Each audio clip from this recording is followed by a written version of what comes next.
La gendarmerie du groupement du Mungo, les fins limiers de cette unité de commandement vient de mettre la main sur un redoutable gang de présumés voleurs, assassins et agresseurs. Et parmi ces malfrats présentés à la presse, la maman du chef de gang. On en parle dans ce reportage et que nous signe Jean-Germain Yetna. Allez là comme ça. Oui, là. Comment ça lève à minuit chacun? C'est un redoutable gang de présumés assassins, braqueurs et bandits de grand chemin qui tenaient en respect tout un département.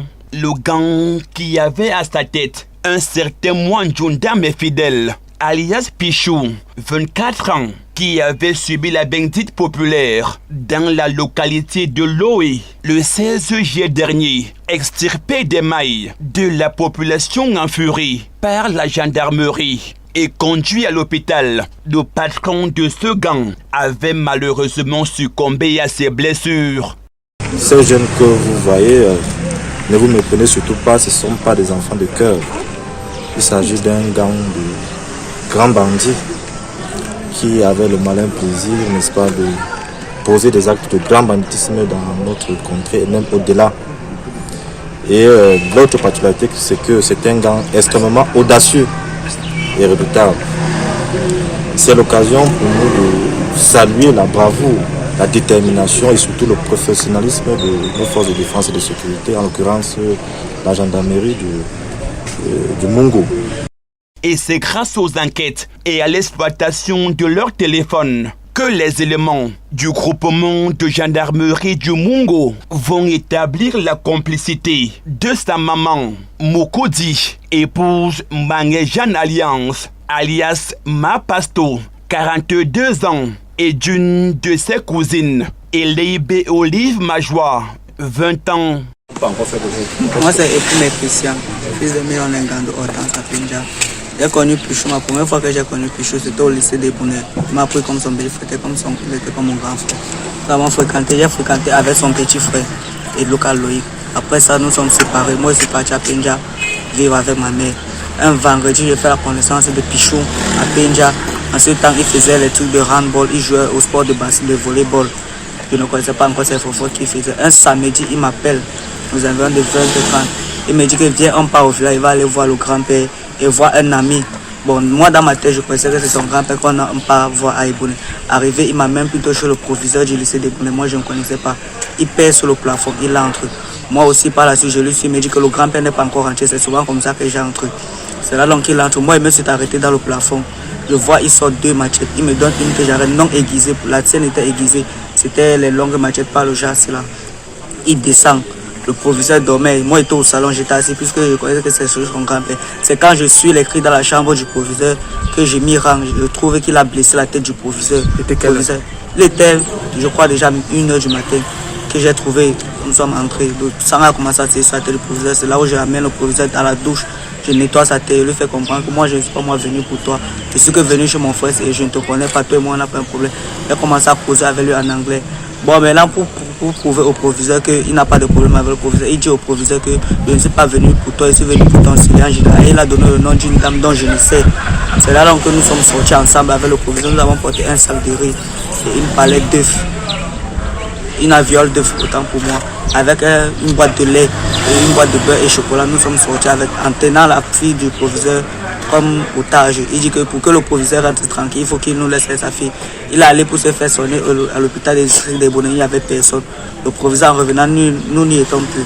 Il m'a laissé à l'entrée d'une vieille maison, près de le niveau, la limite de Ebonne et ma chère. Je me suis arrêté là devant, il y a une maison embarrée en carreau blanche. Je me suis arrêté là, il est monté avec la fille. Il demande que tu parles avec elle, il dit que non, il veut dialoguer avec elle. C'est quand je comprends les cris, on coupe lift, on coupe please, idiote, on coupe please. C'est là où je me rapproche, je trouvais qu'il est en train de violer la fille de proviseur. Moi, avec toute la douleur, je lui ai tiré. Il a permis à la fille de s'échapper en arrachant son téléphone, lui remettant. Il a suivi la fille, lui baffé, prendre le téléphone, lui laisser partir. C'est un véhicule personnel qui a transporté la fille, le ramener vers son papa. Il m'a fait courir dans les champs. Nous sommes partis. Là, c'était notre première action que nous avons eu à faire ensemble. Le second coup, pour de vrai, moi je vais dire ma vérité. C'est pas si vous pouvez m'aider. Il n'était pas là qu'il a tué, il a pendu le vigile de son oncle. Moi, je n'étais pas là. Il a pendu son vigile de son oncle avec un certain Luc qui est en prison des hommes. qui est en prison actuellement. Je n'étais pas. Mais moi, j'ai juste voulu dire cela pour épargner la douleur qu'on devait me torturer ici là. J'ai juste voulu épargner cette douleur-là. Je n'ai pas vécu la scène qu'il a pris son nom, mais j'étais au courant. Il m'avait quand même dit qu'il a pendu son oncle. Là, je n'y étais pas. Le vigile de son oncle. Le vigile de son oncle. La seconde action, c'est au barrage. C'est au niveau, j'ai un vendeur de viande, un vendeur de gibier. Nous avons pris 3 gibiers et ils ont fait une transaction par mobile money, dont je ne peux déterminer la somme.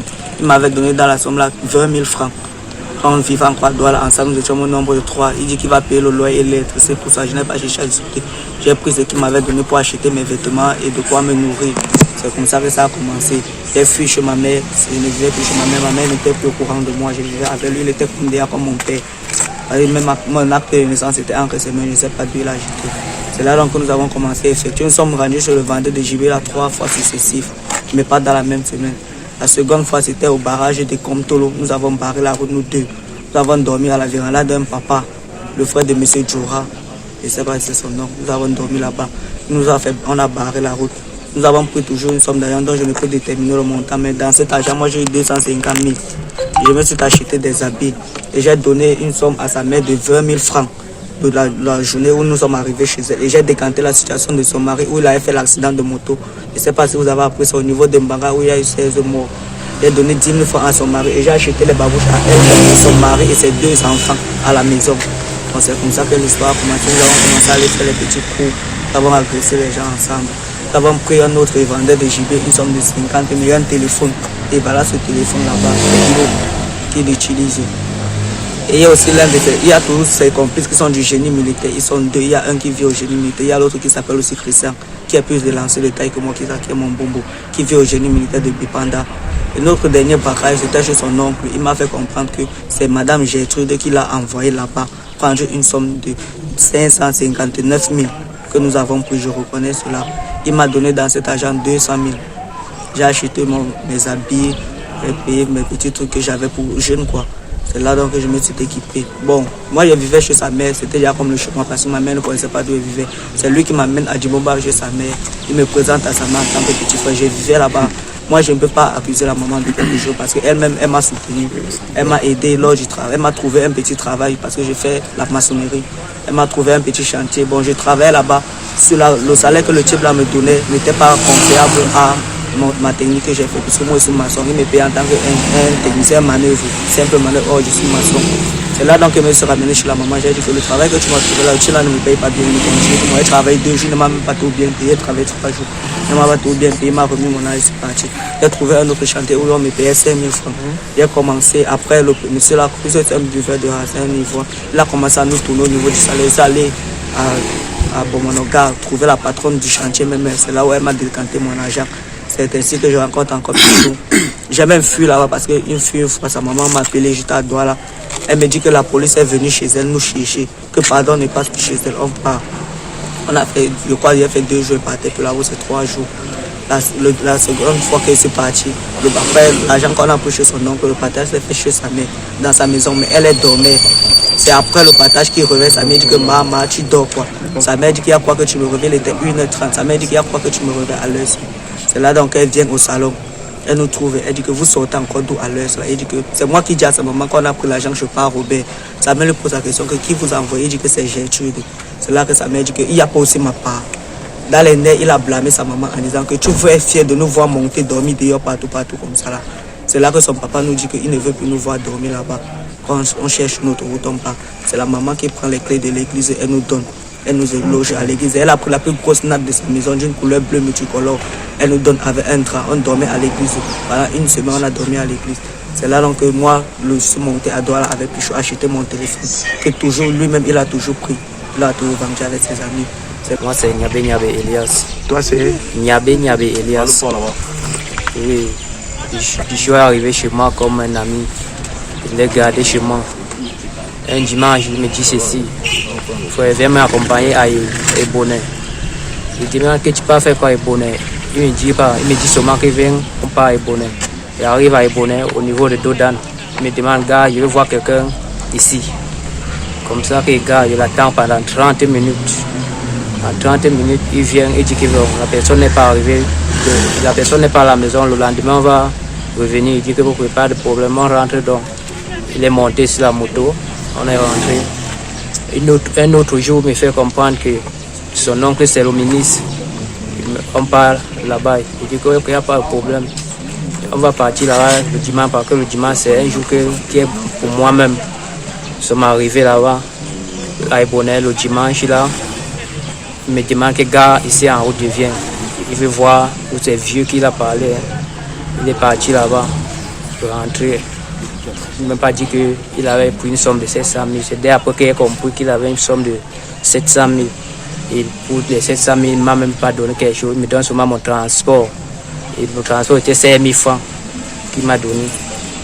Et puis, prochaine fois, on n'est plus parti à Ebonnet. Il me dit que, bon, on part en Djombe. En rentrant en Djombe vers 17h, on trouve un personnel qui avait panne. Il me dit que, bon, gars, de ce côté, mon Dieu est tombé. Il n'y a pas de problème. Il est descendu de la moto. On me descend.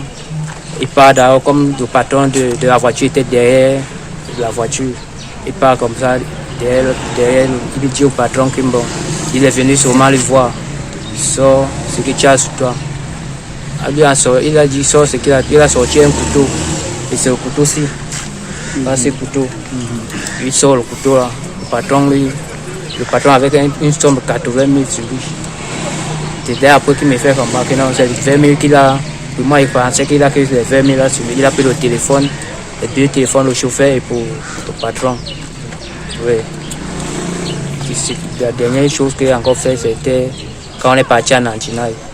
Il me dit qu'il va avoir un ami là-bas. Il dit qu'on parle. Moi, il veut seulement mon agent. Il dit qu'on part. Nous sommes partis. On est arrivé en Antinaï là-bas. Il n'est pas même pas d'une maison. Il pensait que c'était un ami qui voulait partir. Il est arrivé. Il voit un coxeur qui sort du champ. Puis il interpelle le coxeur qui arrête-toi.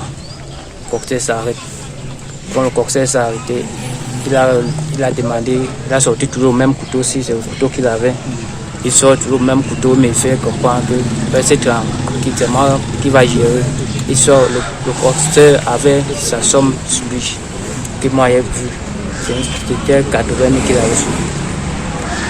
C'est pour ça que moi je connais. La perquisition de son domicile au quartier Bepanda à Douala va permettre de mettre la main sur ces motos à usage commercial, une bonbonne de gaz, des téléphones portables et plusieurs armes blanches. Et c'était sous les ordres du défunt chef de gang, Mwandundame Fidèle, alias Pichou, que cette bande compte à son actif plusieurs coups de vol, des agressions et meurtres, parmi lesquels la pendaison d'un vigile à Ebonnet, l'agression et le vol de 995 000 francs CFA au domicile d'un gardien de prison retraité, les stocks des usagers au niveau des barrières clandestines érigées entre Ekomtolo et Ebonnet, l'agression du proviseur du lycée d'Ebonnet et le viol de sa fille le 22 octobre 2019 et autres messages de menaces à l'endroit des chefs d'entreprise dans le Mongo. Ils sont accusés de vol aggravé en coaction, d'assassinat en coaction, complicité de vol et autres faux témoignages. Ces 6 présumés malfaiteurs seront présentés au procureur de la grande instance de Nkonsamba pour répondre de leurs actes. Le gars qui a fréquenté avec moi m'envoie le message que sa mère a dit que pardon, chacun vient prendre ses choses, elle ne veut plus les gens chez elle. Je suis parti, j'ai pris mes habits un lundi. En partant, son mari me demande que c'est comme ça qu'on quitte la maison. Elle a dit que non, pas, je ne quitte pas, je reviens. Je suis venu laisser mes choses ici en Nkonsamba chez ma grand qui est présentement aveugle. Elle est handicapée visuelle. C'est là que je vivais. Je suis parti à Douala un mardi. Je partais voir l'une de mes petites amies. Parce que nous, les jeunes, nous avons aussi nos lentilles. Je suis parti voir ma petite amie. Je m'avais compris que son papa était malade. Je lui ai remis une somme de 20 000 francs. Je suis rentré. Moi, en rentrant sur Douala, c'était vendredi. En rentrant ici, c'était un vendredi. Dans la nuit. Le samedi, il trouve Pichou à la gare routière.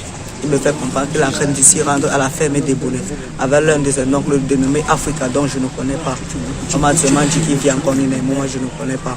qu'il partait avec lui à la ferme. Il me dit que je fais comment. Il lui dit que non, moi je suis plus par rapport. Il a déjà fait assez de dégâts, c'est bon comme ça, je rentre chez lui. C'est là donc que nous étions encore rentrés ensemble. Il a dit que bon, mon transport ne suffisait pas. C'est lui qui complète mon transport, puisque Consamba à Douala c'était 2500. Et moi je n'avais que 2000. J'ai supplié le charger, il a refusé. C'est Pichou, puisqu'il avait porté un peu militaire. Et si ça au fond d'écran, c'est un militaire qu'on voit. Il a présenté ça au chargeur. Le chargeur a dit que chef, c'est parce que c'est vous. Ils m'ont mis dans la voiture. Moi, j'étais assis à côté du convoyeur de la voiture. Parce que c'est moi qui étais assis à l'entrée. Je permettais, il fallait que je descende pour permettre aux gens qui sont derrière de sortir. Mais eux, ils se sont dit que moi, j'étais que le convoyeur de la voiture. Parce qu'ils disent que quand on arrive à quelque part, je descends toujours en commun. C'était pour permettre aux gens qui sont derrière de sortir. Voilà ce que moi, je reconnais que j'ai fait. Voilà, et selon toi, on dit souvent qu'il était mystique. Comme toi, tu étais son ami là, est-ce que tu peux confirmer ça? Monsieur, je ne l'ai jamais vu porter de bague mystique ou pas.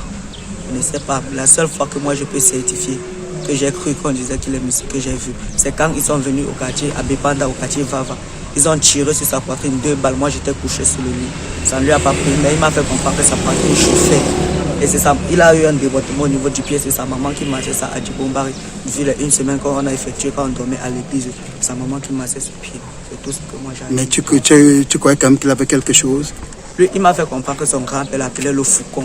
Moi, je ne connais pas ce que le mot là signifie. Moi, on ne m'a pas appris le mot là à l'école. Je ne connais pas ce que faucon signifie, je ne peux pas vous mentir. Donc moi, je ne connais pas s'il était mystique ou pas. La seule chose que je connais que j'ai vécu de mes propres yeux, jusqu'à dire que oui, je peux croire qu'il est mystique, c'est quand on lui a tiré 2 balles à la poitrine, il n'est pas mort. Voilà ce que moi, je connais. Et qu'est-ce qui t'a entraîné dans le groupe? Monsieur, ce qui m'a entraîné dans le groupe, c'est que Pichou est venu me voir à Pénja. Moi, je vivais ma vie normalement, je n'avais pas de soucis. Ok. Tous, même ce Benjamin Petit, moi, je portais la campagne. Je payais ma pension. C'est bon. C'est lui. Il y a un bandit qui a dit